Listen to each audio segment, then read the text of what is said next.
Hello friends, welcome back. എല്ലാവർക്കും സുഖമല്ലേ? അപ്പോൾ നമുക്ക് ഈ ചൂട് സമയത്തെല്ലാം കുടിക്കാൻ പറ്റിയ ഒരു അടിപൊളി ഡ്രിങ്ക് ഉണ്ടാക്കിയാലോ? ഇനി ഇത് ഉണ്ടാക്കാൻ വേണ്ടിയിട്ട് ഞാനിവിടെ കുറച്ച് ചിയാ സീഡ് എടുത്തിട്ടുണ്ട്. ചിയാ സീഡ് അല്ലെങ്കിൽ കസ്കസ് നിങ്ങൾക്ക് എടുക്കാം. ഇത് നമുക്ക് ഒരു 5-10 മിനിറ്റ് വെള്ളത്തിലൊന്ന് കുതിർക്കാൻ വെക്കാം. നമ്മുടെ ഡ്രിങ്കിനൊരു നല്ല ടെക്സ്ചർ കിട്ടാൻ വേണ്ടിയിട്ടാണ് ഞാനിപ്പോൾ ഇത് എടുത്തിട്ടുള്ളത്. അടുത്തായിട്ട് ഞാനിവിടെ ഒരു ചെറുനാരങ്ങ എടുത്തിട്ടുണ്ട്. നമുക്കിതൊന്ന് കട്ട് ചെയ്തിട്ട് ഇതിൻ്റെ ജ്യൂസ് ഒന്ന് പിഴിഞ്ഞെടുക്കാം.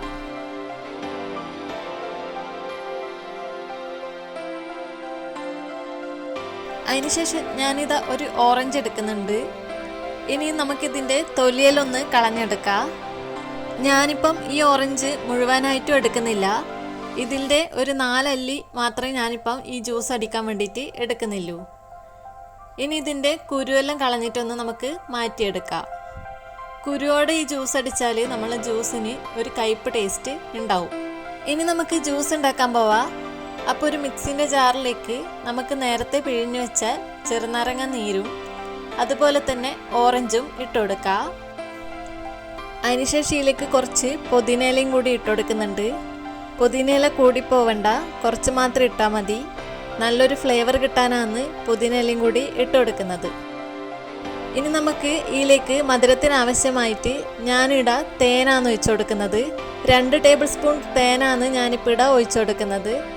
നിങ്ങൾക്ക് വേണ്ടിക്ക പഞ്ചസാരയും ഇട്ട് കൊടുക്കാം. ഇനി ഇതിലേക്ക് ആവശ്യത്തിന് വെള്ളം കൂടി ഒഴിച്ചിട്ട് നമുക്കിതൊന്ന് അടിച്ചെടുക്കാം. അപ്പം നമ്മൾ ജ്യൂസ് ഇവിടെ റെഡി ആയിട്ടുണ്ട്. ഇത് നമുക്ക് ഒരു ഗ്ലാസ്സിലേക്ക് കുറച്ച് ഐസ് ക്യൂബും പിന്നെ നേരത്തെ കുതിർത്ത് വെച്ച ചിയാ സീഡും കൂടി ഇട്ട് കൊടുത്തിട്ട് നമുക്കിതൊന്ന് പകർത്തി കൊടുക്കാം.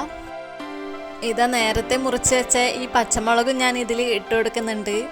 അപ്പോൾ പച്ചമുളകും കൂടി ഇട്ട് കൊടുക്കുമ്പം നല്ലൊരു എരിവും പുളിയൊക്കെ ആയിട്ട് നമ്മളെ ഈ ജ്യൂസിന് നല്ലൊരു ടേസ്റ്റ് ഉണ്ടാവും. ഇനി ഇതെല്ലാം ഒന്ന് മിക്സാക്കി കൊടുത്താൽ നമ്മളെ ജ്യൂസ് ഇടാൻ റെഡി ആയിട്ടുണ്ടാവും. അപ്പോൾ ഈ ചൂട് സമയത്തെല്ലാം നിങ്ങൾ ഇതുപോലത്തെ ഒരു ഡ്രിങ്ക് ഉണ്ടാക്കിയിട്ട് കുടിച്ച് നോക്കൂ. നിങ്ങൾക്ക് എന്തായാലും ഇഷ്ടപ്പെടും. അതുപോലെ വീഡിയോ ഇഷ്ടപ്പെട്ടാൽ ചാനൽ ലൈക്ക് ചെയ്യാനും സബ്സ്ക്രൈബ് ചെയ്യാനും മറക്കല്ലേ.